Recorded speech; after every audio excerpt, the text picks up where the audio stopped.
Welcome back, guys, to another video of Is It Worth It? It's me, your mate, Connor Worth, pun always intended, and today we're going to be watching a video called The Falling of World War II, and from what I can gather it's a video about the amount of people that have died during World War II, and it compares this to other recent combats and recent wars that have occurred, and they basically compare the two as well. So it's a video that's pretty good, and we're going to have to crack on with this pretty quick. It's an 18-minute video, so grab your cup of tea. You've got to get a cup of tea. If you haven't got a cup of tea, then you're either a weird English person or an American, because they're probably drinking coffee. But get your cup of tea, because it's always needed. It's always needed. And sit back and enjoy. So let's have a watch of this. Alright, let's begin. Cup of tea in hand. The average lifespan of an American is 80 years. And an 80-year-old today was 10 when World War II ended, 4 when it began. Jesus. A soldier who saw battle would have to be in his late 80s at least today. Generals, political leaders, the decision makers of the war, Some old-ass people. few are still with us. And over the past few decades, we've seen authors and filmmakers rush to capture stories from survivors before this connection of memory is lost. Yeah, I get that. You have to make sure you get them while they're young. This project is not about individual war stories, and it's not about survivors. We're going to tally up the tens of millions of people whose lives are cut short by the war, and see how these numbers stack up to other wars in history, including trends in recent conflicts. It's insane, man. Is that a bong? Oh, it's a gun. We'll be counting soldiers and civilians separately. Each of these figures represents 1,000 people who died. Okay. Civilians were of all walks of life. Whereas military deaths were almost entirely men. The average age was about 23. Yeah. In most battles, for every 1,000 soldiers killed, there are more than 1,000 who are injured. The word casualty can be confusing, because in military speak, it often includes both deaths and injuries, and anything else that takes a soldier out of service. Here, we're just counting the deaths. Just and the we'll begin deaths? with American soldiers. Oh, of course. You think about America joining the war a lot later as well, so it's even more devastating for them. Over 400,000 died. Fuck! That's a lot. 400,000 people just from one country who joined later on as well. You know what I mean?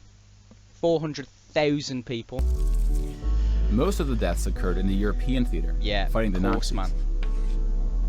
And about a quarter were in the Pacific, fighting the Japanese. Yeah, that they don't too well. When you put them on the timeline, you see that casualties were the heaviest at the end of the war. The war began on September 1st, 1939. Probably because everything was just But the U.S. wasn't willing to join the fight until Pearl Harbor, 2 years in. Yeah. Good old Pearl The deaths Harbor. increased drastically on D-Day, when the Allies invaded Normandy. One of the most tragic moments of the war was on D-Day at Omaha Beach, where 2,500 Americans fell. Jesus. Could you imagine getting out onto that beach, bullets flying around, explosions going off, and you're just like running forward to this fucking bunker at the front? I mean, I played Medal of Honor, and that scared me enough in here. I just thought, Jesus Christ, because I always imagine just opening up the, you know, that little metal thing, the booth, and you jump down, and that's it. That's you wrote. That's you gone. Out of the game. So about the same number of U.S. soldiers died on this single beach landing as Most the of them people in there probably 13 years of the recent war in Afghanistan. Because with all their bongs. The bloodiest battle in the Pacific was Okinawa, which lasted 82 days, during which 12,500 Americans died. About 5,000 of these deaths were at sea from kamikaze attacks. Yo. Kamikaze attacks, man. Now let's look at some other countries, starting with Europe.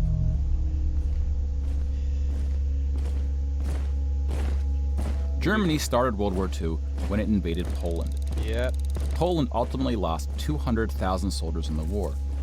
That's mad, that is. Most died after the invasion while the country was occupied by Germany and the Soviet Union. Germany, meanwhile, lost just 16,000 in the invasion of Poland. Better equipment. The Nazis went on to invade and conquer other countries, including Denmark, Belgium, the Netherlands, France, Greece, and Yugoslavia. Jesus. France surrendered, but after losing 92,000 soldiers France surrendered? No, I'm joking. in the Battle of France. Over 200,000 ultimately fell, which includes deaths in POW camps, French colonies, and other fighting. Yugoslavia suffered almost 500,000 military deaths. The initial invasion brought relatively few casualties on both sides, but the deaths mounted under Nazi occupation due to guerrilla fighting, civil conflict, and mass executions. Oh my god!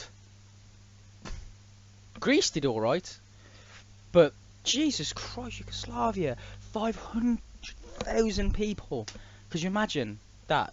That's like, my entire town is like 20,000, and it's just coming through my town, just wiping out every single house multiple times. The next city, the next city, and the next city, the next city. God! That's crazy to think. And thinking about the kamikaze attacks earlier, could you imagine trying to fight an enemy that is not afraid to die? I remember when I was a kid, when I was in one of my school, we were having this game with whips. I was whacking each other, and there was this one kid who you could whack him as hard as you want, he'd just keep coming, and honestly it scared the living out of me. Because are you supposed to defeat a man that's not scared? I'm telling you, man. That's why the Vikings did well and wanted to die. The Nazi invasions were swift, with relatively few German losses. Even the Nazi commanders expressed surprise at their success. We go United And then Kingdom! we have the United Kingdom and the United States, who were not invaded, but took the fight to the Nazis. Britain lost about the same number of soldiers as the US, which includes the British colonies. Yeah. Germany lost about 500,000 soldiers fighting the US and Britain in what is known as the Western Front, which took place in France and Belgium. Could you imagine this going down? Could you imagine being there during this time? But most Nazi soldiers died in the Eastern Front. Whoa! Germany's unsuccessful invasion of the Soviet Union. Did you have that many people? The numbers are staggering. The most famous battle of the Eastern Front, and perhaps the turning point of the European war, was Stalingrad. The German Sixth Army successfully took Stalingrad, but then got surrounded by the Soviets and cut off from food and ammunition. 500,000 Nazis would ultimately die in Stalingrad. Another 100,000 were taken prisoner, of which 6,000 would ever return. POWs had a low survival rate throughout World War II, and it was particularly grim in the East. When you include these POWs, roughly the same number of Germans died in Stalingrad as all the Western Front fighting against France, the UK, and the US. UK, they lose that many. And though Stalingrad was a victory for the Soviets, they suffered almost twice as many losses as Germany.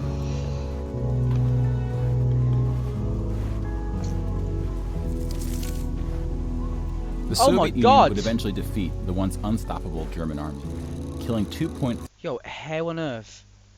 I had 2.5 million. Jesus, how on earth did there that many people? 3 million Nazi soldiers. 2.3 million. Oh, look how much more Russia's gone up. But winning the war came at a cost. That's got to be like 4 million. 5 million. 5 million. I'm going to go 5 million. Maybe 6, because that keeps going. Oh my god.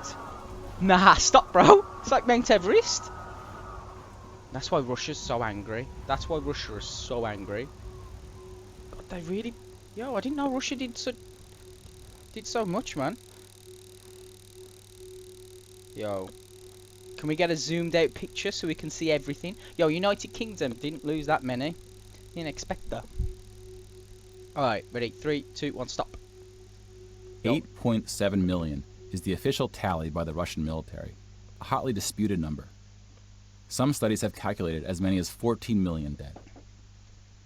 Well, to complete the count of European military deaths, we need to add German deaths from other fronts, including the North, as well as deaths from other Axis powers allied with the Nazis, Hungary, Romania, and Italy. When you put these European military deaths on the timeline, it looks like this. You can now interact with the chart to learn more. Pause the narration if you would like more time. I would like more time, but I need it to stop going blurry. Damn. Military deaths on the timeline, it looks like this. You can now interact with the chart. Look at that. Look at that. Look at Russia. They have a brief, like, section like here, where they just don't, you know, they're like, you know, fuck this. We need a year or something to ourselves. Just not do anything. But man, Russia got absolutely pounded. Jesus Christ. To learn more, pause the narration if you would like more time. No, we can skip that now. We've seen it. That's just imagine. I couldn't imagine being in the war. And now we switch to civilian deaths in Europe. Oh no, it's only got worse. Do you hear that music? These are people who were just chilling. The Jewish would have been in there. 100%. 6 million Jewish people were killed in the Holocaust. Oh my god. Yo, I take it back. That's even worse. If you separate this by country, you see that about half, 2.7 million, were Polish. Yeah. 700,000 were Soviets, followed by Hungary and 17 other countries. Don't matter who you are, what country you're from, if you're Jewish, bang, putting you in that camp, bro. Broken down another way, about half of the 6 million were killed in the concentration camps. Yeah. Melting Over a down. million died in Auschwitz. Yeah. Most were killed in the gas chambers. Others died from starvation, exhaustion, disease, and other forms of execution. It's like The Pianist. If you've ever seen that, give it a watch. The second most deadly camp was Treblinka, which was exclusively an extermination camp, set up to look like a train station. Oh, that was in The Pianist, I think, where they take them away. I'm gonna ruin it. Spoilers. Okay, I'm gonna count down from 10. Skip it. Man, yeah, they took a few of them away, like main plot people, and that happened. So that must have been what they're on about here. Didn't know about Mobile that. killing groups killed 1.4 million Jews. Oh, is that a kid in his arms? Like with the gas chambers, men were killed first to reduce the risk of revolt. You always do the bloke first. It's like every movie. Oh my god.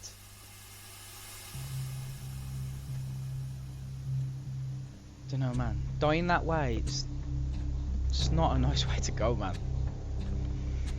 I don't know what I'd rather do. Probably shot in battle. The Holocaust also includes non-Jewish deaths. Between 130,000 to 500,000 Roma, then called Gypsies, were killed. The numbers are disputed. Why would you kill Gypsies? About 250,000 people with disabilities were killed. Homosexuals, Catholics, and other groups were also exterminated, but their numbers are relatively small. They always have Some historians say that other civilian deaths should go under the label of the Holocaust. About 2 million non-Jewish Poles were killed under German occupation, some of which were sent to the gas chambers at Auschwitz. When you combine civilian and military deaths, over 16% of the total Polish population died in World War II, which is the highest percentage of any country. But not the highest in total death count. The Soviet Union again tops that list, Right. losing at least as many civilians as it did soldiers. Somewhere between 10 and 20 million. How did they bounce A particularly back? dark moment for the Soviet Union was the siege of Leningrad, now St. Petersburg. German forces surrounded Leningrad before civilians could be evacuated. Supplies, including food, were cut off for 2.5 years. Jesus, what did you eat? Tell like you're Irish. 1.5 million people died as a result, mostly from starvation, mostly civilians. Stalin's cruelty towards his own people is partly responsible for these numbers. He often didn't allow civilians to evacuate from cities. Nah, of course thinking not. it would cause the soldiers protecting them to fight harder. Why would he? Why would he let? Because the thing is, just killing the soldiers is one thing, alright? But killing civilians it's killing the soldier's family, and it's attacking the heart of that country. War is not just, killing each other. It's psychological as well. You know what I mean? It's massively psychological. If you can psych out the other... That's why you do raid bombings on cities and stuff. Just absolutely devastate. Imagine you're a soldier and you're out at sea and you find out your family's just died. You did two things, either make you or break you. But, yeah. And plus, a lot of, like, raid, pillaging, and things like that definitely went on. During what always has About gone 1 million on. Soviets died in Stalin's own labor camps, called the Gulag. Just about every country suffered civilian losses, especially countries who were invaded. Okay, 8 minutes While many left. died as a result of so-called collateral damage, the biggest numbers occurred when it was no accident. Civilians were exterminated, purposely fired upon or bombed, used as human shields, or intentionally deprived of food. The intentional killing of civilians was done by most warring parties, including the United Kingdom and the United States. The United Kingdom was spared of a land invasion, but still lost 60,000 civilians, largely from German air raids or blitzes, often directed at civilian population centers. Yep. The UK did the same to German cities at a much greater magnitude, causing about 10 times the number of deaths. But That's what England do. Hit us, we'll hit you back harder. No, England hasn't been the best. It hasn't been the cleanest country through history, England. They've done some shady things, you know what I mean? German Not the civilian heroes. deaths came from the ground at the late stage of the war. When the Nazi regime collapsed, civilians living in occupied regions had to desperately flee from the advancing Soviet army. Rapes were widespread, and death estimates ranged from 600,000 to 3 million. Fuck. Every country was guilty of something. Let's step back and see where we are with the totals. 22 million. We just counted about 20 million civilian deaths in Europe. If you add this to the European military deaths we already covered, it brings us to over 40 million. Jesus. Then we have the Asian theater. Well, Here we no, see the no. vast majority of military deaths in Asia came from China and Japan. We all know what happened to Japan. On the That's civilian side, savage. about 6 million deaths from China, Indonesia, Korea, Indochina, and the Philippines can be attributed to Japanese war crimes, which are sometimes compared to the Nazi atrocities due to the sheer scale of the cruelty. Bad that was, as bad China that was. had the second highest death count after the Soviet Union. And like the Soviets, the Chinese government demonstrated a stunning willingness to sacrifice its own people. Didn't know Chinese that. nationalists opened the dike at the Yellow River, hoping the flood would halt the Japanese advance. Yo! 500,000 Chinese civilians or more were killed, I didn't even know that. which is 2 or 3 times the number who died in all countries in the 2004 Asian tsunami. Did it work? That's the question. But the invasion of China only cost Japan 200,000 soldiers.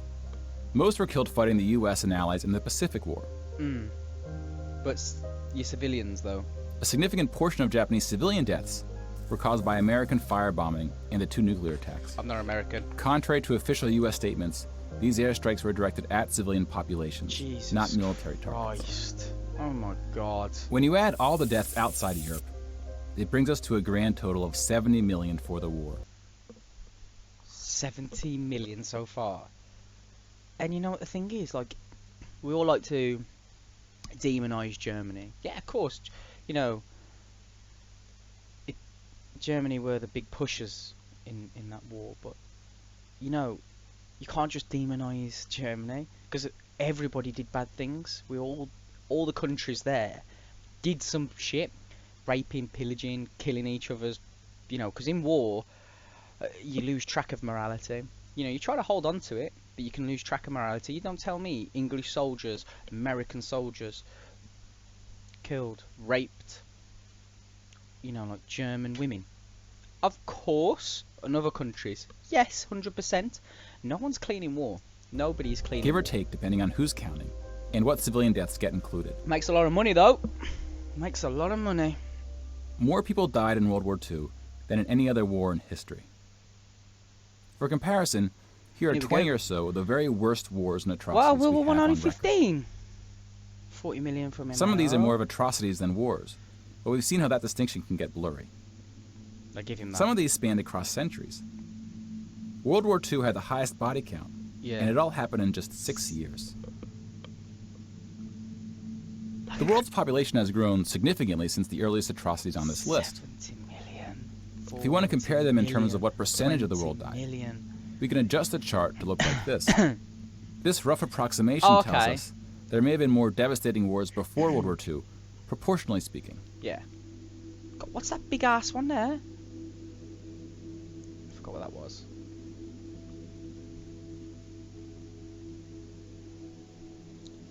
Jesus. Mate. When we turn to post-war conflicts, it's hard to say anything that isn't controversial. Go on, go. But the Go on. data shows something quite extraordinary has Controversial been is happening. important. In 1989, John Gaddis coined the phrase the long peace to identify the absence of conflict between the nuclear powers during the Cold War. 25 years later, the Cold War is over, and the term is still being used, Long peace. although its meaning may have shifted. Not world devastating. European countries have not fought each other, Nah, man. except for this 10-day war in 1956 when the Soviet Union invaded Hungary. Oh, shit. When we look at European wars before World War II, it looks like this. They tend to be more frequent as you go back, So maybe it though brought us smaller together. in scale. And the largest 44 economies of the world have not battled each other since World War II. Who's that big one at the top? Rich countries have fought poor fuck. countries, It's not like England. the US versus Iraq. Yo. But rich countries have not fought other rich countries. No, of course not. Such a period of peace between the so-called great powers hasn't been seen since the Roman Empire. Because you come to a conclusion.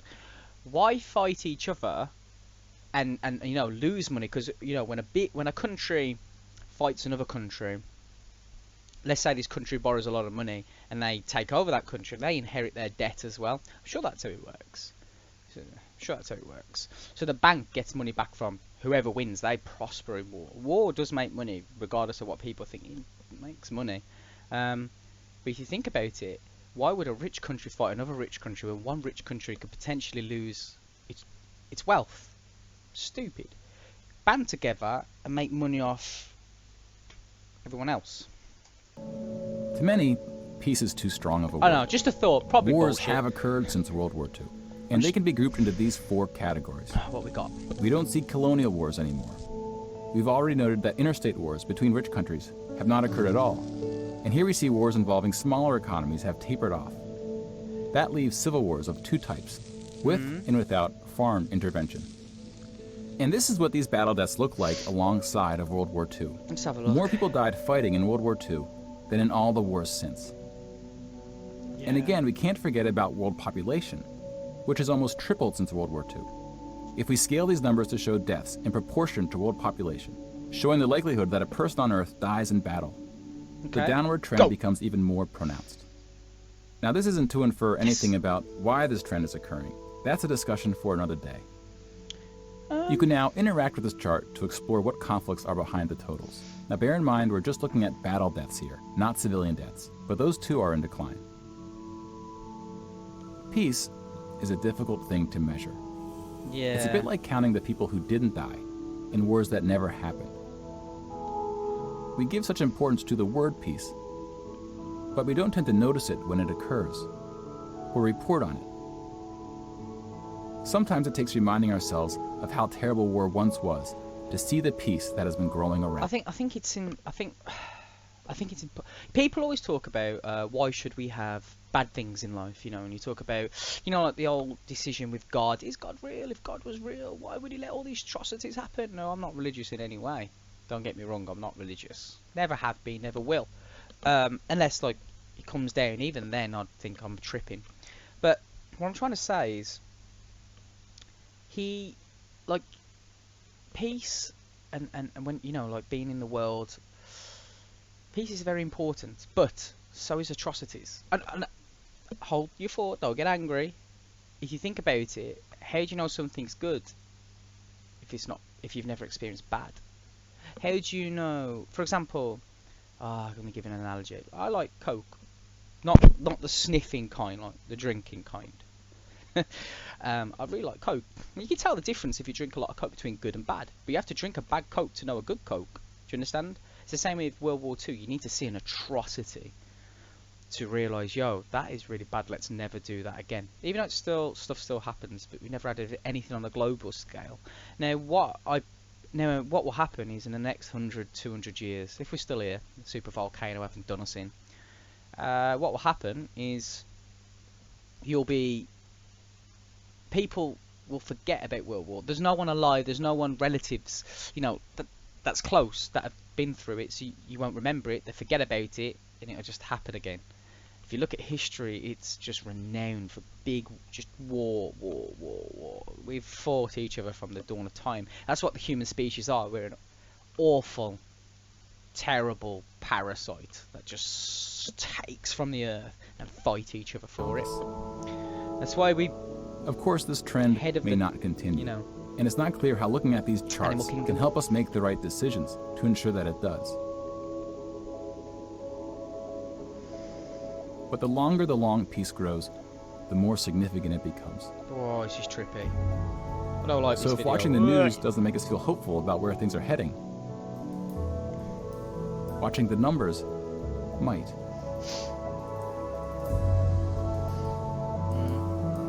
Yo, that was a really informative video.